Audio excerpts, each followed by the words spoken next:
And I love your new profile picture, by the way. That's awesome. Thank you. I'm learning Canva, learning all the stuff. Yes. I'm great with videos, and I'm great with just talking and spewing whatever is on my heart. And I do very well with that. But learning camera is something else that I'm trying to do. It's a whole new world, girl. I suck at editing, but I'm great at angles. Like I'll take 50 pictures to get one. That's the cool thing about what we do. You know, we get to keep learning all the skills. All right, sis, we're live. There you are. Then I'm going to X out of this here quick. All right. Were you able to get that shared? Yep, I'm sharing it now. Okay, cool. We are in business. Welcome, welcome, welcome, everyone. Tammy and I are so excited to come to you guys today.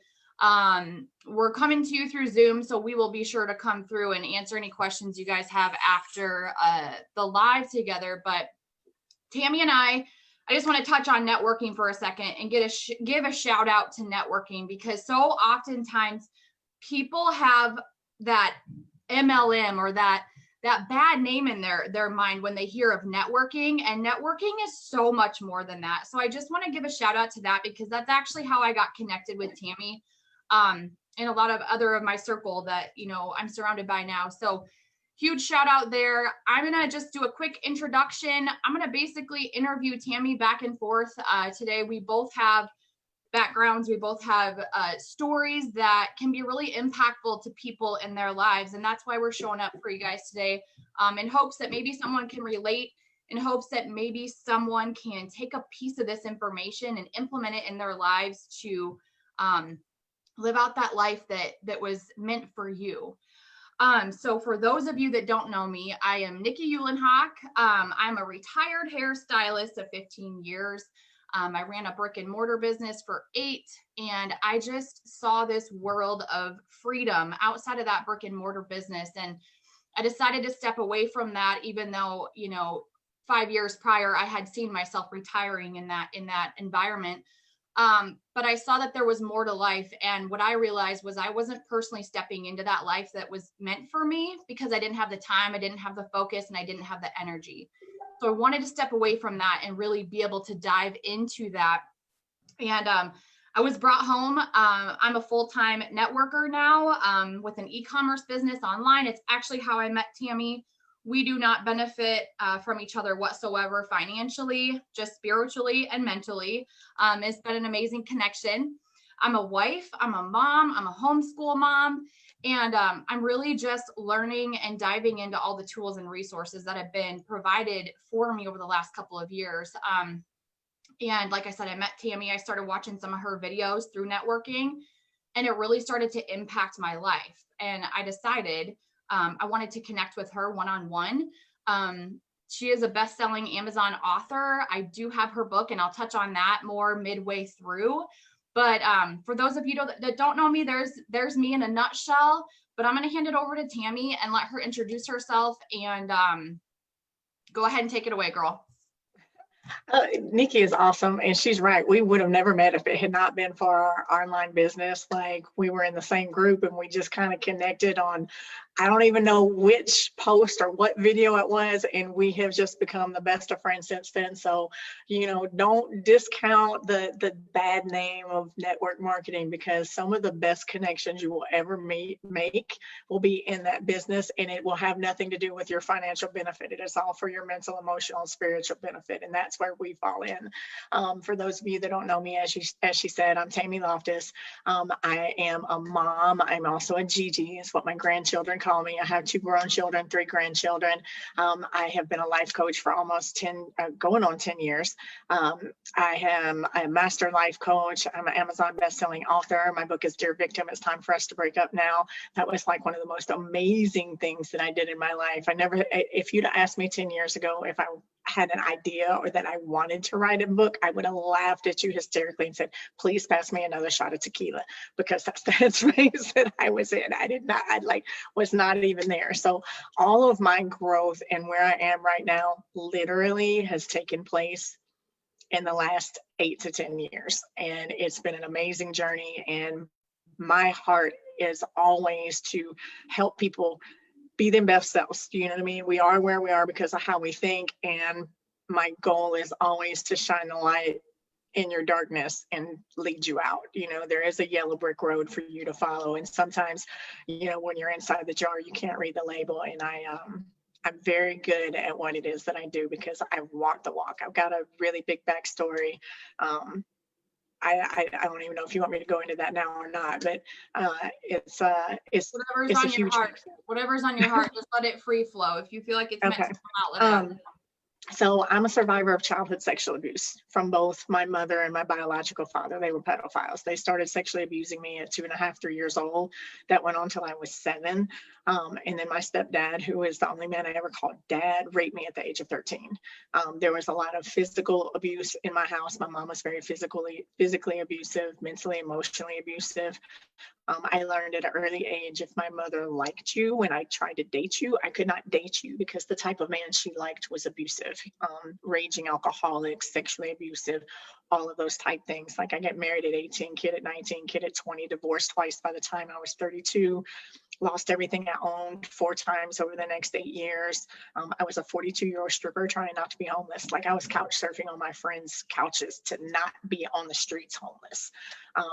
And that led me to a really dark depression where I had to stare down with a bottle of sleeping pills. And like, when I say stare down, like the sleeping pills was on the nightstand, bottle of water in my hand, and I'm having a serious argument with myself as to whether or not I'm going to take that bottle.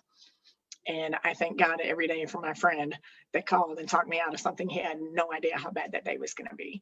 And from there, I got in the gym, I started working out, and I lost almost 50 pounds in 90 days.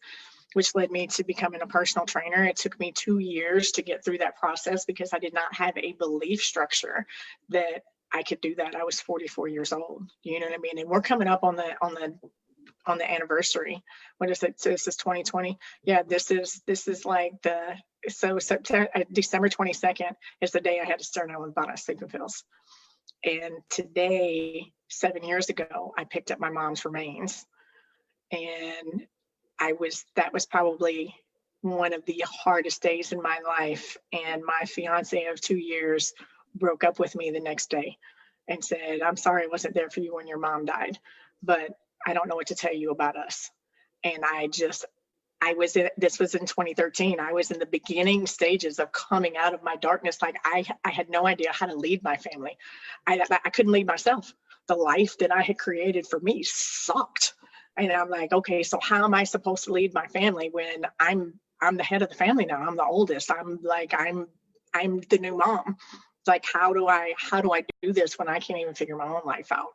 So I'm just gonna stop right there, and I'm gonna let you ask questions, and we'll just kind of go wherever it leads you. Yeah, thank you for sharing that, because I always say, like I had all of the excuses in the world, and your story is so impactful because it shows other human beings that you can start from a really, really rough surface, no matter what's been said to you, done to you. And you can pick yourself back up and you can move on. It's not easy, but the other thing I kind of like to live my life off of is, the life I'm living right now easy? And you could probably have asked yourself that as well, where you're at mentally, physically, spiritually right now. 15, 20 years ago, it looked completely different than what it looks like today. But what I want to point out is that it doesn't mean it's any easier. It's still hard. Life is still hard.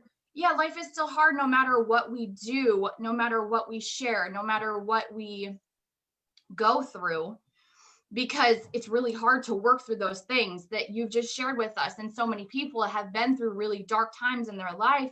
But like you said, you didn't have the belief, you didn't have the tools, you didn't have the resources. How are you supposed to pass those things and those skills onto your children when you don't even have the skills yourself? Right.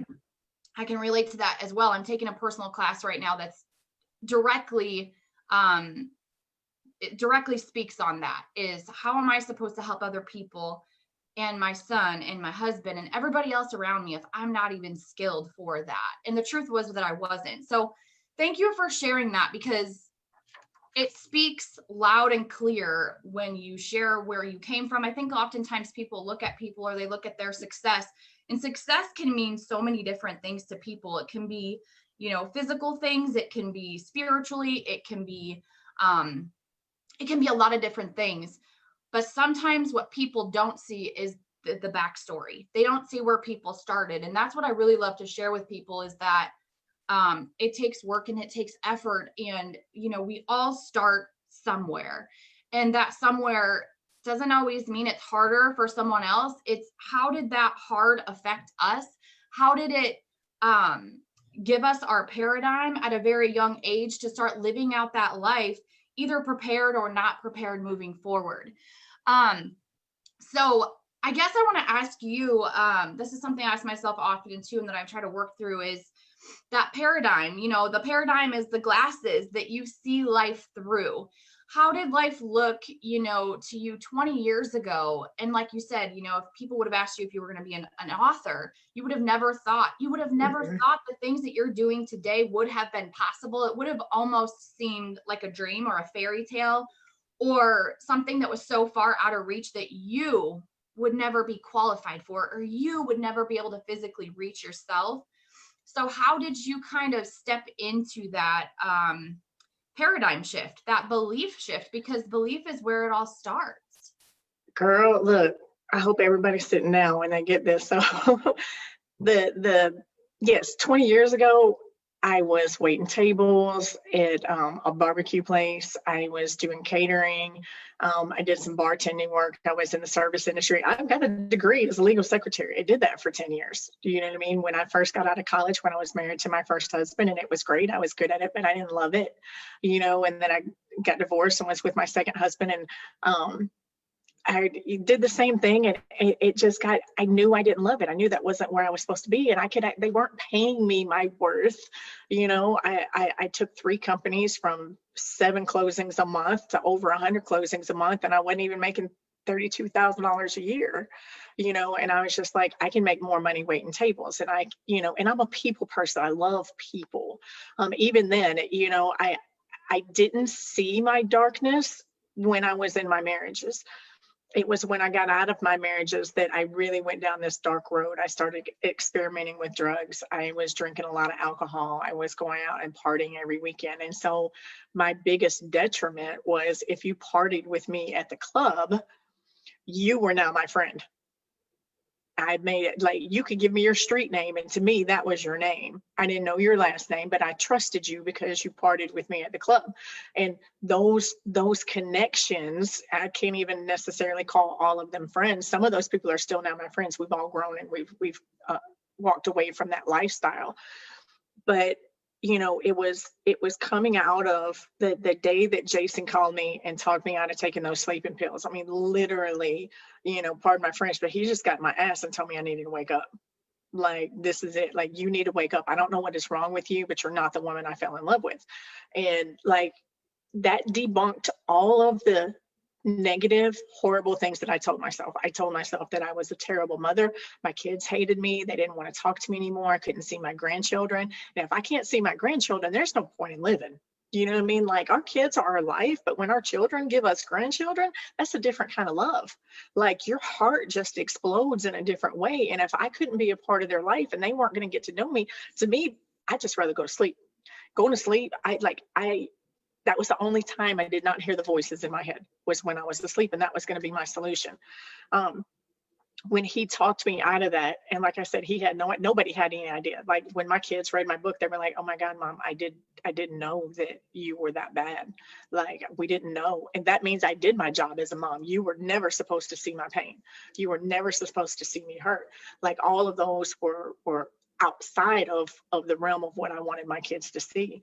And so when we got off the phone that day, I I couldn't tell you the conception of time that we were on the phone. It may have been 30 minutes. It may have been an hour. Hell, it could have been 2 hours for all I know. Time kind of stood still while we were on the phone. We hung up, and for the first time, and I don't know how long, my brain was silent. Like there were no voices, there was no nothing. I was almost like numb. And I know that sounds like really a negative connotation to hear, but numb was way better than what I was like the hour previous to that. And I got up and I walked across the room and I dumped the sleeping pills in the toilet and I watched them go down, and I was just like tears just streaming down my face. And I was like, I almost did that. Like I almost took my own life. And I went and I laid down and I took a nap. And when I woke up and I was like, okay, this has got to change. Like, if I don't do something to change starting today, I am going to die. And my grandchildren will never know who I am. They'll never be a part of my life. I'll never be like, I'm going to do whatever I got to do to fix this. I didn't know the how. That was my why, but I didn't know how. And I had zero belief that I could do it. Zero. But I knew I had to take a step, even though I was terrified. You know what I mean? Like literally terrified. And I got in the gym and started working out. I worked out my whole life. I've been an athlete. Like that's what I do. I can work out. I know I can do that. So I went in the gym and like literally I went to the gym at 6:30 every morning, and I would work out sometimes 3 hours a day. I do a 20-minute warm up on the elliptical, and then I would do some weights, and then I'd go play in the racquetball room for an hour, sometimes 2, sometimes 3, full sweats. And sometimes I'm in there and I'm beating the hell out of that little ball, having an angry workout and just crying, just bawling while I'm in the racquetball room. And so, I made some friends, and he was like, are you okay? And I'm like, get out. Like, I don't want to talk to you. And so that's kind of how I found my peace, is when I was having those angry days or those sad days. Like I felt better when I was in the gym, and I trained myself and my best friend and my roommate at the time, and we lost almost 150 pounds together in 3 months. And so that's kind of what led me into that. And I was like, I don't know if I can pass this test. I don't know if I can do this studying. But, when I went back to when I was in high school. When I was in high school, I made A's and B's without trying. I really didn't have to study. Well, if I did it then, I can do it now. You know what I mean? I kind of leaned into something that I knew I could do.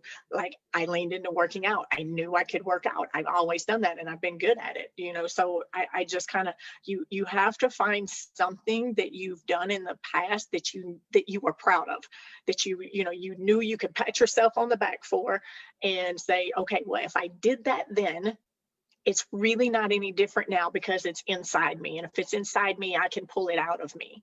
And that's kind of how you have to do that. And it's one step at a time, and not every day is going to be easy, and not every day is going to be hard. You know what I mean? I don't like to say that life is always hard. I like to say, every day is a new challenge. You know what I mean? Because you can't change without challenge. They're the same word. If you take challenge and take the LLE out, it's change. So if you want to change, you have to understand that there are going to be challenges, and there's no such thing as failure either. It's all feedback. You know what I mean? It's research and development on what didn't work and what did work. You can say, oh, this damn thing didn't work. Well, maybe it did. Maybe you just had the steps out of order. Maybe you skipped a step that you thought you could skip, and you got to go back. Maybe you do have to trash the whole thing and start over. But the only way that you fail is if you quit. And quitter is not really in my DNA. I love that. And what I love is that, you shared, like, if you didn't figure it out, you didn't have to know how at that time, you didn't have the resources, you didn't have the skills, but you just knew this was not the life for you. So you had to go out and search for that. And what I think, that quote, when we hit rock bottom, that sounds so cliche, because sometimes I do believe that. I do believe you have to hit a point in your life that you're sick and tired of feeling sick and tired. And that's what it takes to make that shift, because sometimes it's easier to sit back in your bubble, in your comfort zone, and just ride life out. Just sit in that easy chair and eat those Oreos every day because that's comfortable to you. It's what you know. You don't yet have other skills. You're not yet equipped. And sometimes we don't feel equipped in other areas. We just feel, maybe we go to school for something and we only feel skilled in that one area. And that's all we've ever learned our entire life. We don't know how to outsource. We don't know how to, connect with new community because we only have that one thing. So feeling broken on the inside, soul work, internal work. I don't care how beautiful, people are on the outside. I don't care what people have. I don't care what your house looks like. I don't care what you drive. Those things are nice. But at the end of the day, it doesn't complete you on the inside. And if we're not taking that intentional time to heal ourselves, we want our inside to be even more beautiful than what's on the outside, because that's called a foundation. And if your foundation is being built on the sand, meaning your internal is not being filled up, and you're building this big, beautiful portrait for the world to see, but you're falling apart on the inside, you will come crashing down. It's just a matter of time. Yep. And when people come crashing down, or when they feel like they're coming to crash down, they need to hear stories like this to say, I'm not alone. I'm not the only one. I heard her story. If she can pull out of it, so can I. Yeah. I don't have to know all of it right now, but I can plug into the resources and the people around me and get that inspiration, and just know that if Tammy went through that, I was reading your book and I was like, wow, wow. Like, sometimes it's hard not to have a pity party for yourself, right? You sit back and you're like, woe is me. I've been through a lot. And you have to go through those things. You have to feel things. You have to heal the things. Everyone's emotions and feelings are to be felt. You have to feel those things and go through them and heal them. It doesn't matter if it doesn't, anyone else doesn't think what you went through is relevant. It was relevant to you and it hurt you in that way. And if it hurts you in a certain way, you have to go back and heal it and repair it to ever be able to move on. So that internal soul work for you, like you said, you woke up, you didn't know all the ins and the outs, but you just knew that there was something more, and you were just going to have to start taking baby steps. Yeah. You were going to have to start applying resources and tools that maybe you didn't have in your hands yet. You didn't know the people yet. Oftentimes the things that heal us are things that we've never been introduced to, people that we've never been introduced to before. That's why I brought up networking in the beginning, because I've met more people in networking in the last 2 years that have impacted my life in more ways than one, than my entire family or my entire friend circle have my entire 34 years. Right. And that's the honest truth. And so, your belief has to change. Your paradigm has to change first. And like you said, I love that you said, you have to find the one or the two things that you're really good at. You don't have to necessarily go pick up a brand new skill and try to be and live through that. We are all good at least one or two things. And sometimes that's the thing that's going to lead you to the next thing. But if you ignore that skill that you do have, you can't lean into it. You have nothing to lean on. So lean into that and allow that to do, start those baby steps and move forward into the next thing. And they're called stepping stones. You take that and you step on the first stone. And then in that season, you're going to pull in new resources and people, and you're going to be able to step to that next stepping stone for that next step of your life.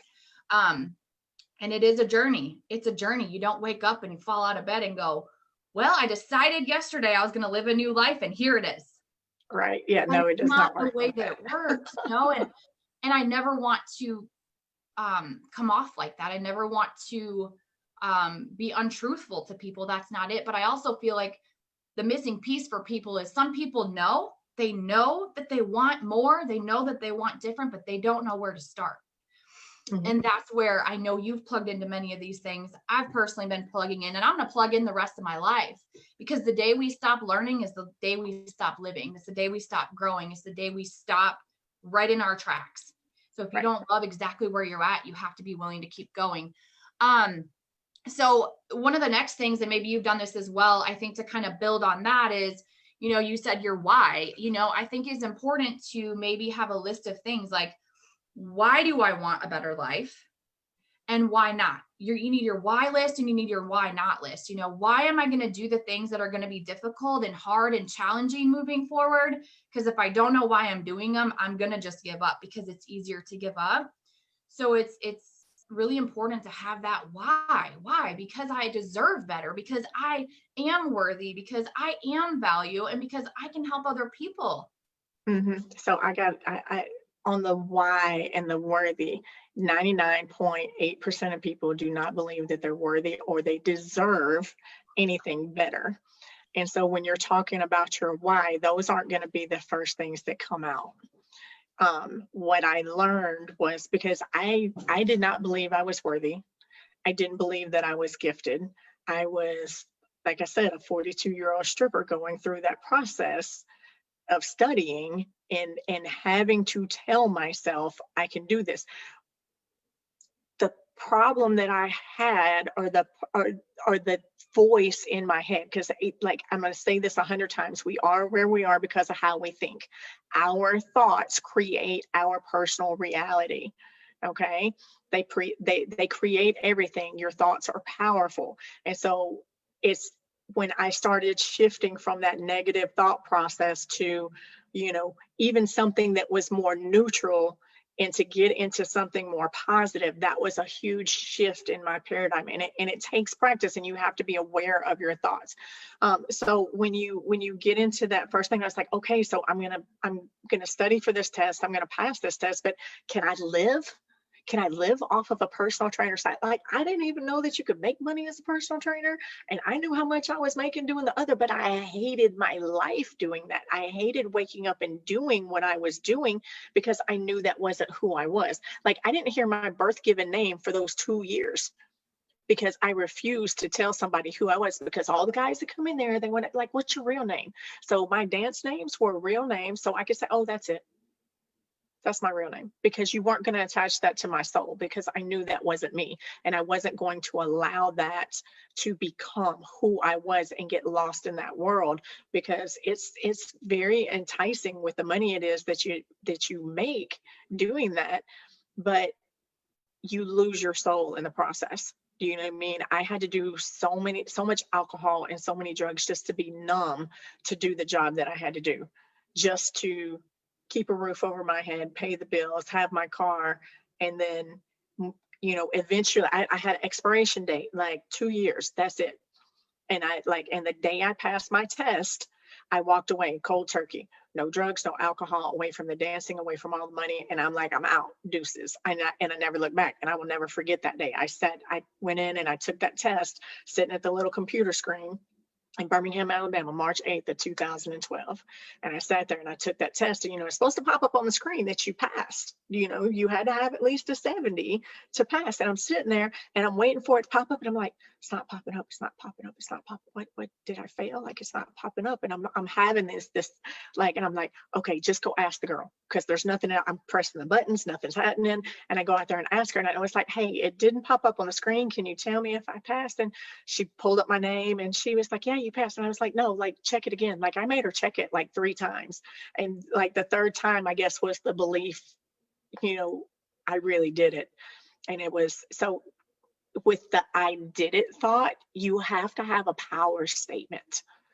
Like, when you get excited about something, what is it like when you do something amazing? What is that thought that's in your head? It's like, yes, I did it. Or, Tony Robbins says his is like, yes, like that's his. When he can put that emotion behind that, yes, it elevates his vibration and elevates his whole system, his energy system, and he just elevates to a different level, and he can break off those negative thoughts and break that chain right there. And that was my whole goal, is like, my mom was a drug addict, and she died, never beating her demons.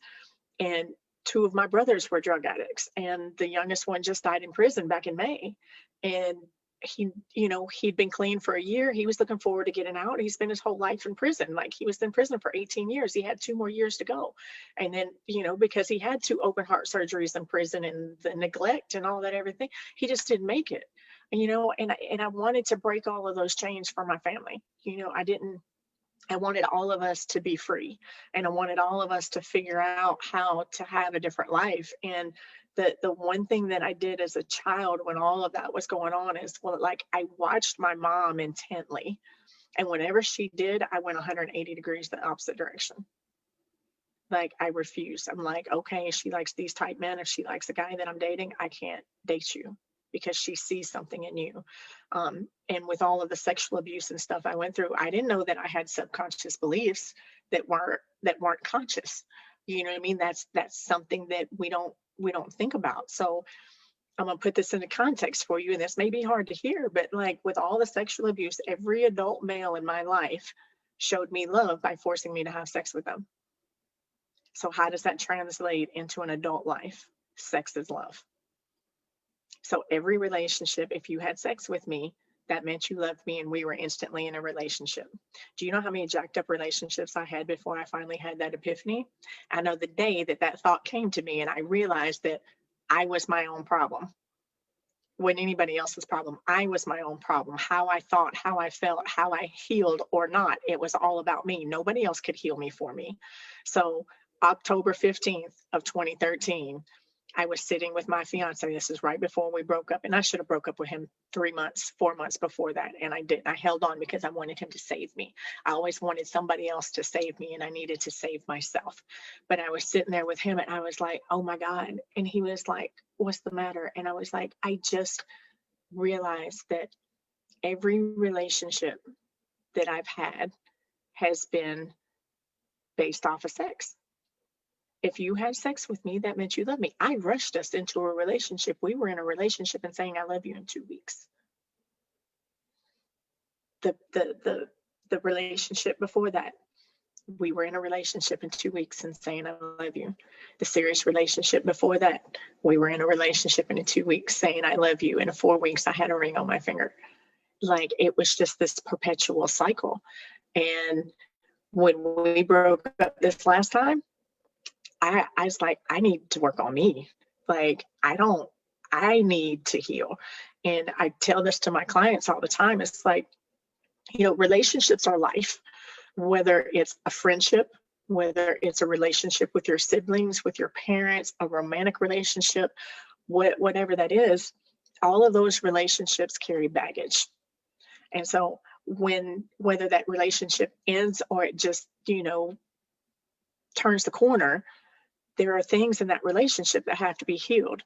And so if you refuse to look at those things in the relationship that sucked, you're just packing it in a suitcase. Have you ever seen one of those suitcases at the airport where they've got it so stuffed, they've got these big straps on it, they've got it strapped down?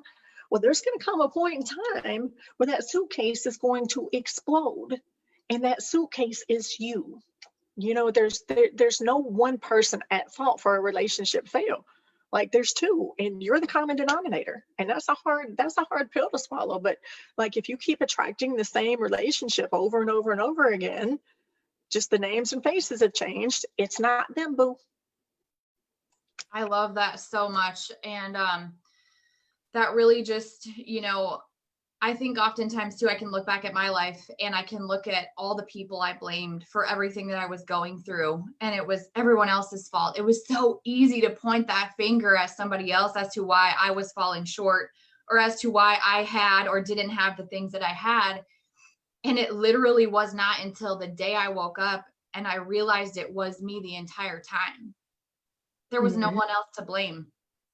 There's situations, but if I didn't forgive the people, if I didn't forgive myself, if I didn't take a look in the mirror and look at myself and what I was attracting, what I was accepting, what I had labeled myself as, the lies I told myself, those were all the reasons I was in that exact situation.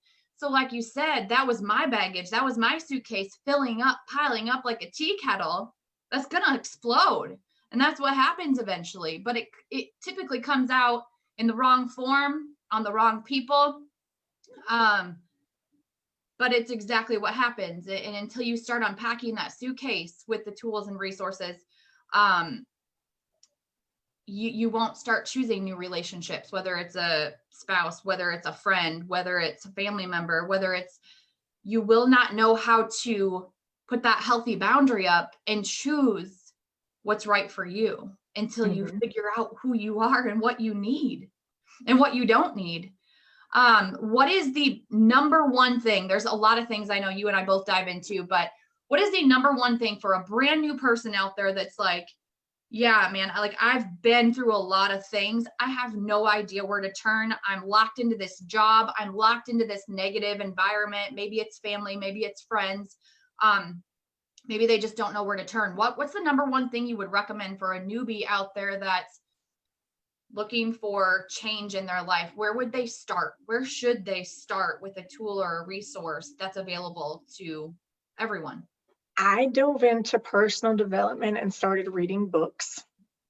I did a lot of mirror work before I realized what mirror work was.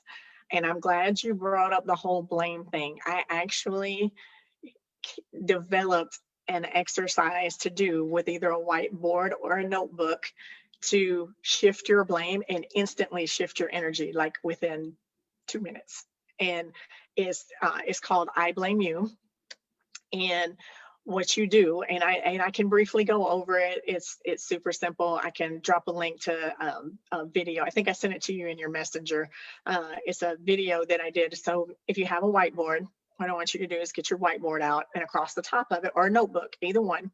I like the whiteboard because it's a little bit more instantaneous. If you're somebody that likes to burn things to set them free, then a notebook where you can rip the paper out. Either one of those is fine. Okay, so I'm gonna describe the whiteboard because that's simple and works good for me. So on the whiteboard across the top, and I want you to write it in red ink. Okay, so the color of ink is very important for people that don't know that.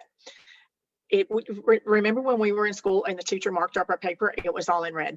So red is bad. We always think red is bad, and some people love the color red and when they wear it, and that's great. So they have a different thought process about that.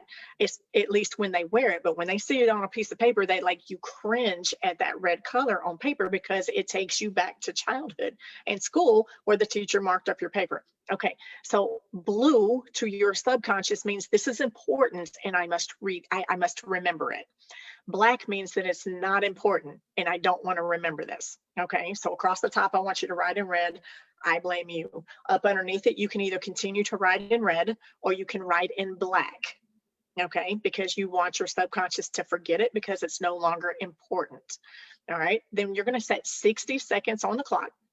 60 seconds is important because anything longer than that, you get too much momentum going in the negative direction, and you don't want to do that. You want just enough time. I want you to write fast and furiously for 60 seconds, just something brief on the board of who you're blaming or a situation or circumstances. So if I was to do this again today, it would be like my mom, my sperm donor, because that's what I reference him as, my stepdad, my baby brother's dad, me. I blame God. I blame dancing. I blame the drugs. I blame the alcohol. I blame my friends, from such and such. And if I have specific names, then specific names are fine. But I don't want you to write a book for each thing. You'll know what those things are. Whatever the first thing is that pops up in your mind, your subconscious is going to remember it as that. And that's it. You don't need anything else. Okay. When the 60 seconds is up, put your pen down, and then I want you to just close your eyes, take a deep breath, and then I want you to think about how long ago was all of those situations. Were they 6 months ago? Were they 6 years ago? Were they 16 years ago? Is there anything you can do to change any of those situations? No, it's dry ink on a piece of paper. Like my book, all the ink is dry on that book. Okay, so now I want you to put some alcohol on a paper towel, and I want you to erase everything that's on there. And there's a little mantra that I give you. Today is the last day that I allow you to control my emotions. Today is the last day that I allow you to control my thoughts, my emotions, and my decision-making processes.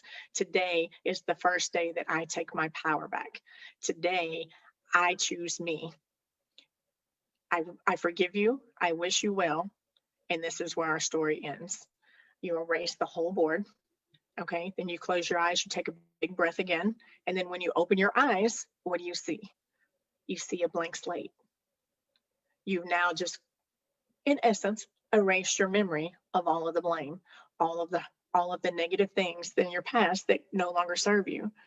Now you get a blue marker and you write across the top, I am, or my power statements, whatever. I usually do I am. And so everything in blue, you want your subconscious to remember. So I am powerful. I am strong. I choose me. Um, I am beautiful. I am smart. I can do anything. Like whatever those statements are that empower you, I am enough. That's hard to write. It's even harder to say for most people, but I am enough. I am worthy. I deserve better. I deserve this. All of those things. And 60 seconds, 2 minutes, that's it. Usually if you go over 2 minutes, the negative thoughts will start coming back up. Like, that's not true, da, da, da, da, and I don't want you to get there. So 60 seconds is kind of my tick number, and then I want you to take a picture of that, and I want you to put it on your phone. And 2 or 3 times a day, I want you to set an alarm on your phone, and I want you to pull that out, and I want you to go to the mirror, and I want you to look at yourself in the mirror, and I want you to repeat those things to yourself out loud while you're looking at yourself in the mirror. And one of them should be, I love me. You know what I mean? Because even though we say we love ourselves, when you look in the mirror, if you can't say I love you and not be emotional, you're not healed. Like saying I love you, like I had done a lot of healing, and the first time I looked in the mirror and said I love you, I got super emotional. I was like almost ugly crying. I'm like, what the hell? Like, I'm good now. Like, I've been doing this for like 4 or 5 years. I should be able to say I love you. Girl, no. I still had healing I had to do. Like, healing can be messy, and it's a journey. There's always going to be something, okay? And I don't want that to scare you, because every time something else comes up, it's going to get easier. Okay, like each situation that comes up, you can build on your past journey, the steps that you're taking, and say, you know what, I've been through a lot worse. This is nothing. You've got to come outside the jar and start reading the label and saying, okay, like that last label I had, I busted that jar. Maybe I need to bust this jar, and I need to find another, jump off the merry-go-round. Let's go somewhere else. And so that's kind of how I teach it, that one thing right there. And then looking in the mirror and saying, you know what, I'm making a promise to me. And this is another thing that I do with all of my clients. It's the first exercise we do every time we work together. It's another little mantra that, because you don't owe me nothing. My clients don't owe you. You don't owe me nothing. You loved me enough to hire me because you heard my story, or you believed enough in me that you think I can help you. But you owe me nothing. You're not going to do this for me. Your why is about you, and your why should make you cry. It should make your heart hurt. It should make you want to fight for your life. And if it doesn't do that, it's not deep enough. You know what I mean? Go to that why statement. Okay, I wrote this down as my why. Well, because I deserve better. Well, why? Well, I deserve better because my life sucks. Well, why? Well, my life sucks because I made decisions that took me down this road. And if I had known that the outcome of these decisions, I probably wouldn't have made them. Well, why did you make those decisions? Because I was in a bad place, and I wasn't thinking, and I wanted people to like me because I'm a people pleaser, and I don't need to be a people pleaser anymore. I need to put me first. That's your why. That is so good. You just go through that whole process, and you go through there, and it's you owe you. Yeah. You don't owe anybody else. You owe you. Yes. Thank you for that, because that is honestly huge. And I feel like no tool can really do as much for you or be as impactful for you unless you can get to that point. So that exercise, if you guys haven't done it, I encourage you to do it. I did do it the other day, but I'm going to continue doing it over and over because, Tammy mentioned too, if you spend too long on something, sometimes those negative thoughts can come back in, those lies we've put on ourselves, the labels we've put on ourselves that are not true. That's not who we are. We just believe it. And until we unbelieve it, that's how we're going to continue making those choices moving forward.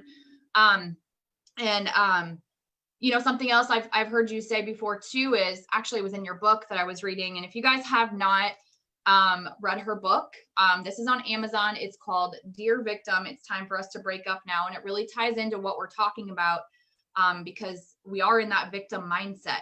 And until we forgive ourselves, that's something I read in your book that, if you can't look in the mirror and say, it was in your book, it said, she said, Tammy, I want to ask you, you've forgiven your mom for the things that she's done to you. You've forgiven the men for the things that they've done to you. And you're like, I'm good, right? I'm good. And then she said, but have you forgiven yourself? And that was like the biggest piece, right? Because if we don't forgive, you guys, and I remember a time in my life where somebody said to me, I was actually a little bit offended. They said, you don't have the right to not forgive someone. Like you're not entitled to that. And I was really offended by it because it was just a season in my life where I felt entitled to holding a grudge. I felt entitled to pointing the finger at other people. But it was really also a pivotal point for me because I realized I actually dove into what forgiveness actually is and what it actually means. It doesn't mean you release the person for what they did to you. It means you're unreleasing the ball and chain that you've tied to that anger and that emotion for what they have done to you, to release yourself from it so you can be free. Because here's the thing, the person you're holding the grudge against, they get up and they do their thing each and every day, and they don't feel the pain that you feel or the anger that you feel. They don't care. Preach. Until you forgive them, you are the one that will be hurting, not them. So you holding a grudge against someone isn't hurting them. You're hurting yourself. And so before I realized that, I was like, no, I'm not doing that for them. Nope, not doing that for them. They don't deserve that. That's the mindset that I had at that time. And now, I mean, no matter what it is or who it is, I'll forgive them. I forgive everybody. I love everybody. Even if I don't want a relationship with someone or a friendship with someone, I still love them.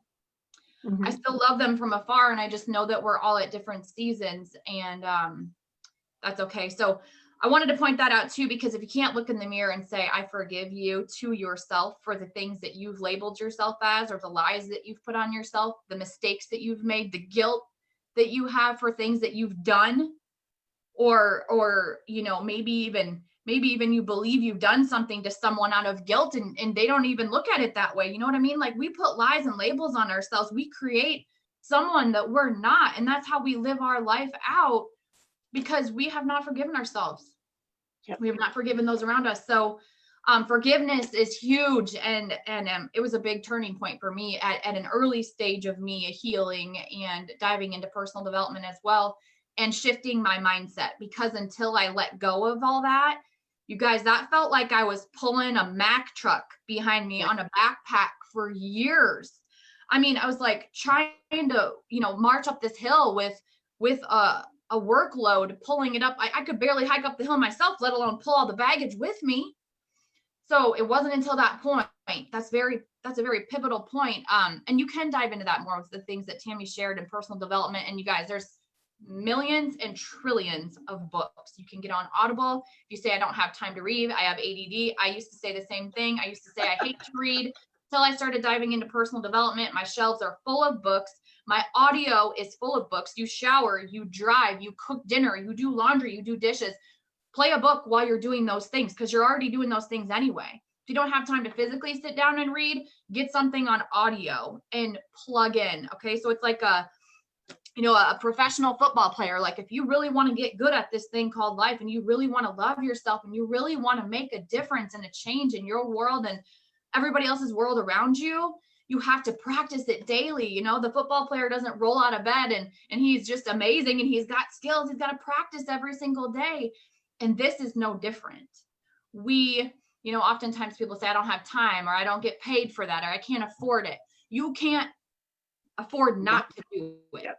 You can't afford not to do the thing, because here's the thing. When you invest in yourself, and that's another thing I love about networking. Everything that we do, this book that I bought, this is a tax deduction.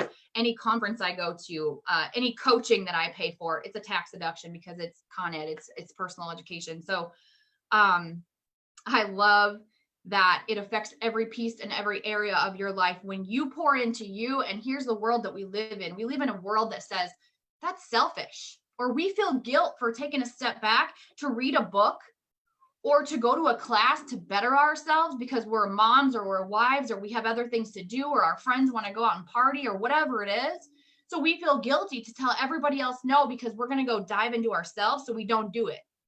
But the price that we're putting on the line is devaluing every relationship that we have, because we are trying to pour from a cup that's this full.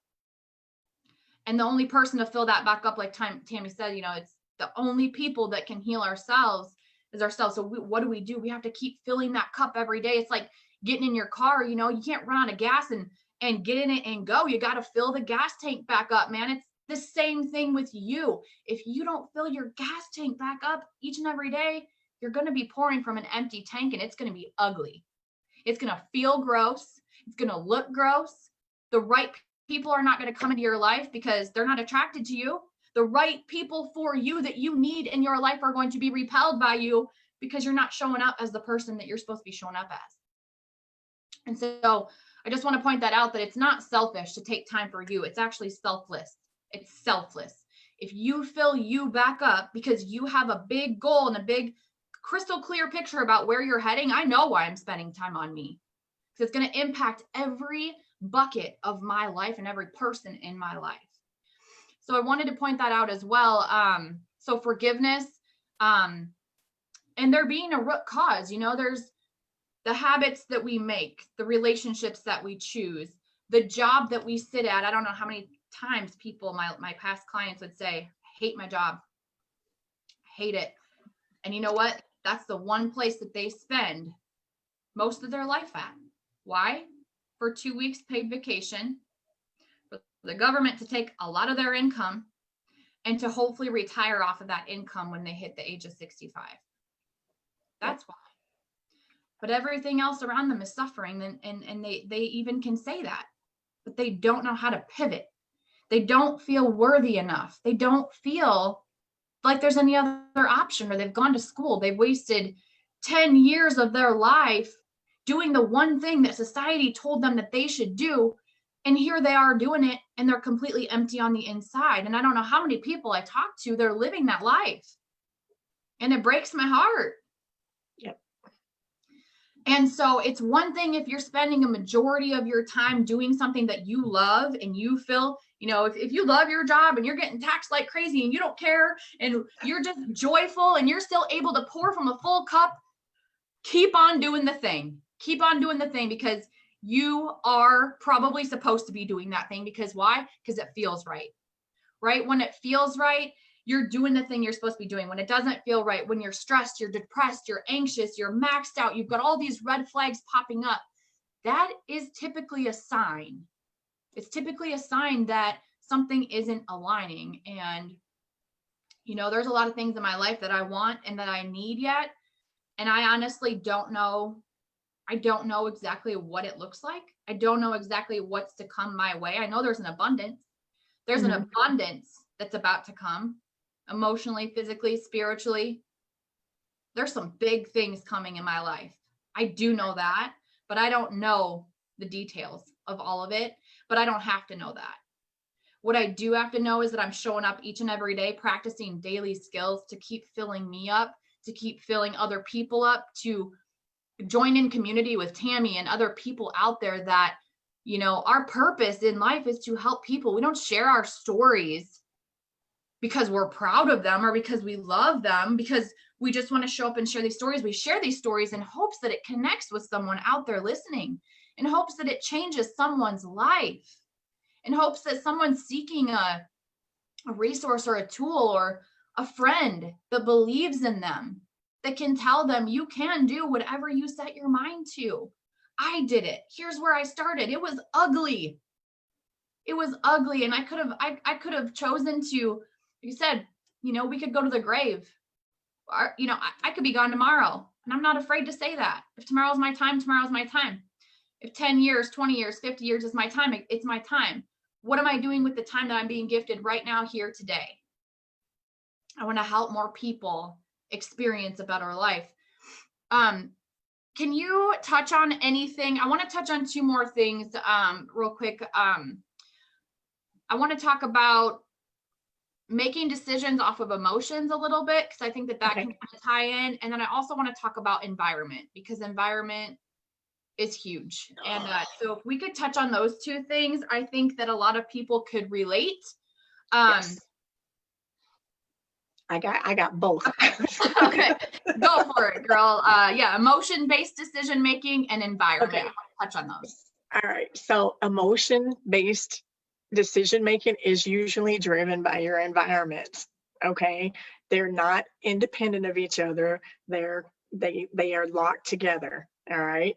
So I will tell you, when I was in my darkness and trying to come out, I moved to Atlanta in the middle of my study. So I was in Alabama, and I was like, if I left Birmingham and I went to Huntsville because I didn't want the people who knew me to see what it was that I was doing, because it made me sick. Like, I was just like, I can't do this. So I went to Huntsville where nobody knew me. Nobody knew my name. I go out to eat, I give them my fake name. And then I moved to Atlanta. When I went to Atlanta, again, it was a start over. I knew one person. That was Jason. That was it. That was my safety net. I went there and I was like, okay, I've got less than a year. I've got to make this happen. The environment that I was in Alabama, negativity breeds negativity. Okay. Your circle, if I want you to pay attention. So think about this. If you go to one of your friends and you vent, and you had this like horrific day, and you start venting to that person, what does that person then turn and do? They turn around and they vent to you. Oh, you know what? Let's go to the bar. Let's have a glass of wine. Let's go have a glass of wine or a beer. Okay, the glass of wine or beer turns into shots. And now, guess who you've attracted? Somebody else comes in and they hear your bitching, moaning, and groaning party. What do they start doing? They start doing the same thing. So now you've created this big magnet, and the magnet keeps getting bigger and bigger, and it starts swirling. And now it's drawing everybody in that's in that same mindset of negativity, bitching, moaning, groaning, and complaining. And now y'all are having that same party. I want you to pay attention to your surroundings. Pay attention to your thoughts. Okay. Your beliefs are just thoughts you keep thinking. Listen to that again. Your beliefs are just thoughts you keep thinking. Okay. If your beliefs are just thoughts you keep thinking, that should give you hope in the fact that you can change your beliefs. Beliefs are different than values. Values are, thou shalt not kill, thou should be a good person, treat others as you want to be treated. Like, those are values. Those are things, love everybody how you want to be loved. Those are values. Those aren't beliefs. Beliefs are, you know what? I hate my job, but I'm going to stay here because I can't do any better. If I go to this job over here, what's to say it's not going to be the same? Well, it is going to be the same, because you take you with you. That's a hard pill to listen, but you take you with you. You are the common denominator in every situation it is that you're in. So if you are in a negative emotional state, so if you're married or you have a spouse, significant other, whatever, if you're angry, you're going to say things out of anger and do things out of anger and hurt, that it's going to hurt your relationship even more. So it's best to take a pause and say, you know what? I can't do this, because I know me. I know what I'm feeling. I can hear the thoughts in my head, and all I'm going to do is say things to hurt you out of spite. And I love you, and I don't want to do that. I need to go cool off. I'm going to go walk around the block. I'm going to go for a drive. Don't go to the bar and have a drink, because that's just going to amplify who you are in that moment. Okay. I want you to go to the gym, work out, go get your journal out. Journaling was one of the things I did to save my life. Like, whenever I had those negative thoughts, I would just write them all out. Write it out. And then don't go back and reread them, because you're putting it back in. Write it out and then turn the page. Turning the page is a physical manifestation of, I'm done. Turn the page. Okay. Breathe. If you know how to meditate, go meditate. Go take a nap. Taking a nap stops all thought. Okay. When you get up, say, okay, set your intention. Niki touched on setting intentions earlier, and I think in one of her posts yesterday, or maybe this morning, about always setting your intention for the day. If you get in an argument or a disagreement with a friend or a coworker or a spouse or a child or sibling or whatever, take a nap. All thought stops when you get up and say, okay, I'm not going to continue the thoughts that I had from this, but I need to find a solution. I want us to find a solution. Let's come together and sit down and talk. And we're not going to interrupt each other. We're going to come, even if we just agree to disagree, and we're not going to, do this again, then that's fine. Then you found a solution that works for you.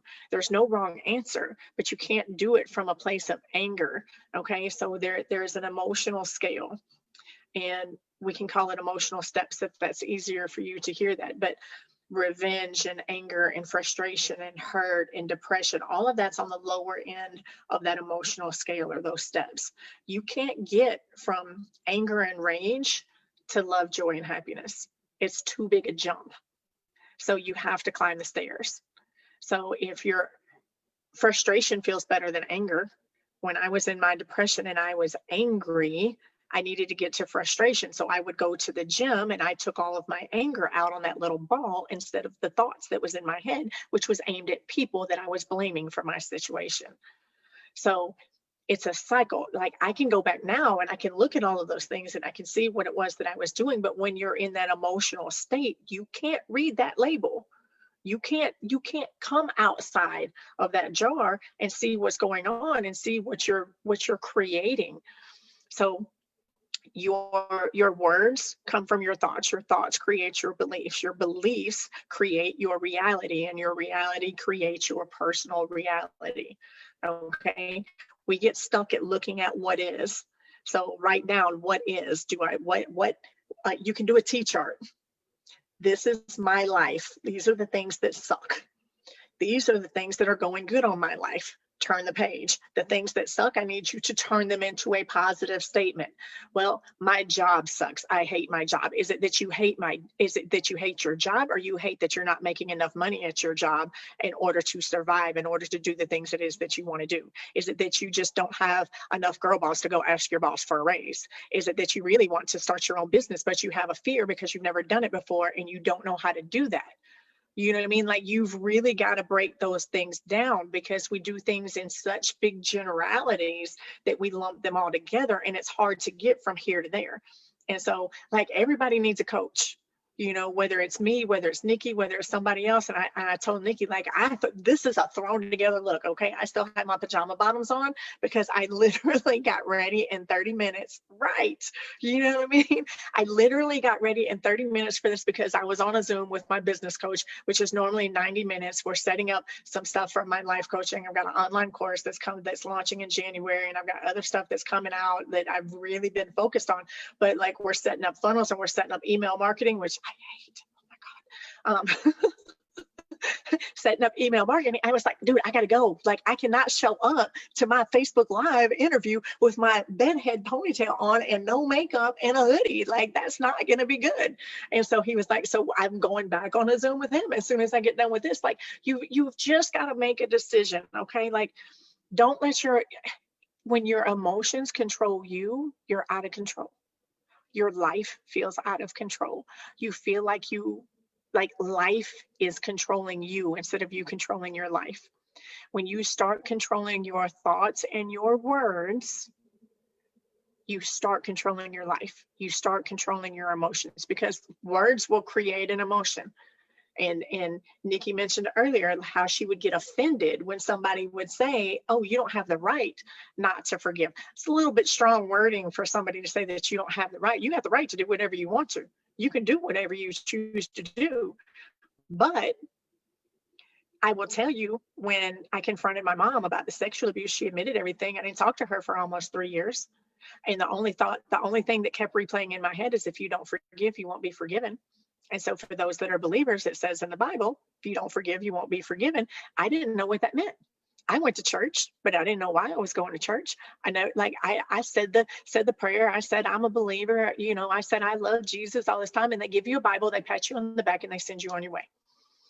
They don't tell you how to be a believer. They don't tell you how to love Jesus. They don't tell you how to pray. They don't tell you how to grow. They don't give you any classes. They don't do those things. And they didn't now. I think there's a lot of churches that do better with that now, but you still got to find a church that works for you. And so my brother-in-law at the time was a pastor, and I asked him, and I was like, okay, I don't understand what this is. She doesn't deserve forgiveness.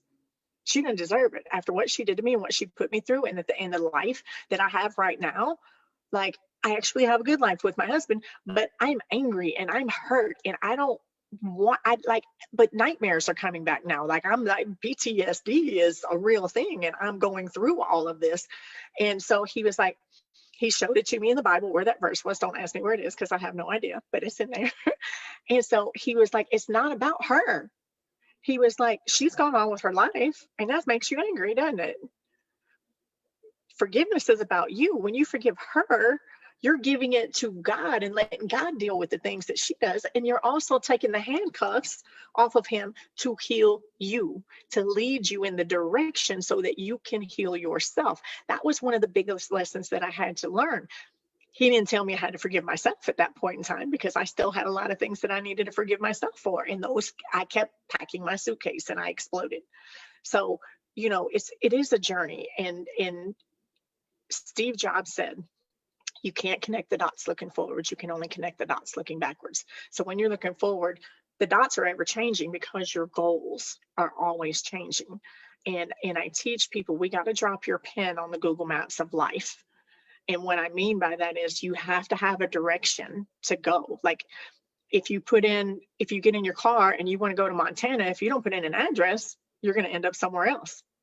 You're going to take a wrong road. You're going to do whatever. You have to at least have a destination that you want to go. And that destination is going to change. That's not the end all be all. Okay, I said this was my goal and this is what I'm going to do. Well, you may get 2 or 3 steps into that and say, oh, no, I need to shift that. And you can pivot at any time. There's nothing that's set in stone. Okay, like you can do that. But I help people at least place one pin on the Google Maps of life. And then you can put it in your GPS and say, okay, I'm going here. Now you have a direction. Okay, you can't get somewhere without direction.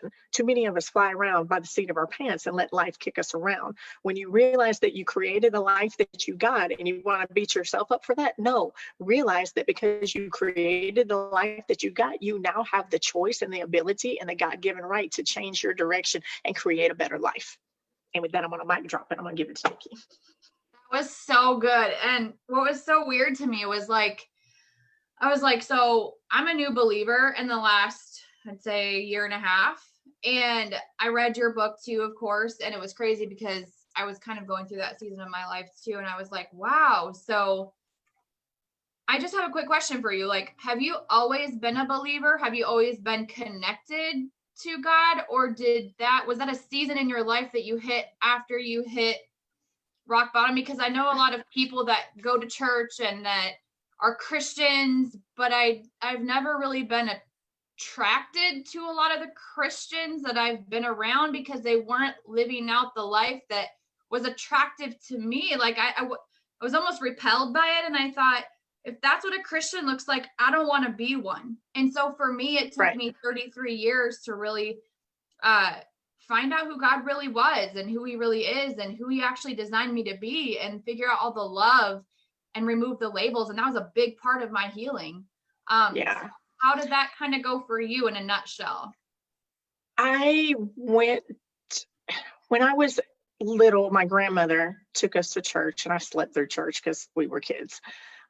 When she passed away, my mom didn't make us go. If we wanted to go, we could go. She was raised Catholic. She didn't like church. She didn't care anything about any of that. And so when I was in high school, my friends would take me to church, and, I would feel the emotion there. I would get the chills. I would say the prayer. I would raise my hand. And again, they would hand me a Bible, and that was it. Oh, we saved another soul today. You know what I mean? And so I really equated to that. There's really nothing to this whole Christian thing. There's no purpose in it other than you say the prayer, now my soul is saved, and now I can do whatever it is that I want to do and live my life, and look where that got me. Yeah, that's cool. Yeah. I was curious as to where, because like me, I didn't grow up knowing anything, learning anything, going to church. I didn't grow up doing that. So to me, it was just non-existent. And then it was really weird later in life to be like, hey, can anybody show me the way? Like, it was just awkward. And I didn't really want, like I said, my current environment, I didn't really care to learn from anyone. And through networking, I met a friend who kind of introduced me in a non-pushy, I would say in a very Christian kind of way. And it was very attractive to me. And it was the very first time that I ever was like, wow, this is that missing piece that I've always craved, but I didn't know how to find. And this is truth. Like, it's actual truth for once in my life. And it's such a big piece of the puzzle for me. And I think the other thing too is sometimes when you're doing things that are different or you're stepping away from your current environment, you can oftentimes feel alone. And that can also be very scary. But with God, you're never alone. You're never alone. And Right. he will help Right. guide you and support you in the ways that you need. And so if you are ever feeling alone, you know, there is more out there. And for me, I didn't find it for a very long time, and I'm very new to it, but it was a huge missing piece for me. And thankfully I Yeah. was aligned with the right people to be able to get me into that season to get started. I like to tell people God chased me down and made me listen to him. You know, like I ran because I didn't think I deserved it. You know Yeah. what I mean? You hear, and I wish, and for whatever Christians out there that hear this, if this hurts your feelings, that I said what I said. Quit telling people that they don't deserve God's love. Okay. I don't deserve his forgiveness. I don't deserve his love. Cut it out. You were screwing it up for all the new people that could be coming in and feel that. You know what? You do deserve it. And whatever pastor is teaching you that, he's teaching you wrong. And I said it and I'll say it again. And if you don't like me, then you don't like me. But that is a truth. And when Niki told me she was a new believer, that was the first thing I said. When you're looking for a church, if you hear anybody say that you don't deserve God's forgiveness, you don't deserve his grace, that is a lie from Satan himself. And that's not the church for you. Okay. You deserve all the love. You deserve all the grace. You deserve all the forgiveness. You deserve all the things. You deserve all the money you want to make. You deserve all of the success that you want. You deserve to travel the world. You deserve to to have this amazing life, to have these amazing children, to create whatever it is that you want to create. Your belief stems from somewhere. And a lot of times, unfortunately, it happens in the church because the church is so here. And I don't, I like to say I'm more spiritual than I am religious. I don't do religion. I pray, I meditate. I've never read the Bible all the way through, but I can quote lots of Bible verses to you that just get dropped down when I'm having a conversation with somebody. I'm a messenger, and I know that. I will be having conversations with people, and they say my whole tone of voice changed and my word selection changes, and they know that that wasn't me that was speaking to them. And so it's just one of the gifts that I have. And there's a lot of parts of my book I didn't write. I was in the flow, and that was words that God, source, higher power, whatever the collective consciousness, whatever you choose to label that, it was written through them, and it was their words. And so that's why my book turned out the way that it did. And I was because there was one part, when I was leaving Atlanta and I was heading to California, and I looked in the rearview mirror and I was like, I'm letting go of a life, the only life I've ever known, and following the yellow brick road. So I don't remember that. It was like a really long passage. I don't remember writing that at all. I was just typing, and that was what came out. And when I actually came to, I had tears streaming down my face, and I was like, oh, like that's powerful. That's huge. And so, yeah, and I'm not here to slam Christians. I think there's a lot of good ones and there are a lot of good churches. But, if you catch yourself saying, I don't deserve God's forgiveness, I don't deserve his grace, that's a lie from Satan himself that's trying to hold you down and put a foot on your neck to keep you where you are. Cut it out. So good. I love that. That was actually going to be my last piece that I wanted to tie in, but you just tied it in. So I guess I don't need to bring that back up. So I love that. I want to tie it up. I know you have things you need to get going with today. I've got a couple of calls as well, but I want people to have access to you. So obviously, if you're watching through Facebook, you can follow Tammy on Facebook. Her book, Dear Victim, It's Time for Us to Break Up Now. She tells her entire life story. So if you ever need a friend or you ever need somebody that you can just relate to or connect to, or you feel like no one else has ever been through what I've been through, read this book. I encourage you to read this book, and you can grab it on Amazon. And then Tammy, if you want to share any other resources that you have for people to connect with you, that would be great. And then we'll finish up this call. And I just really appreciate you taking the time out of your day to come and serve others. Oh, well, I appreciate you having me on here. This has been awesome.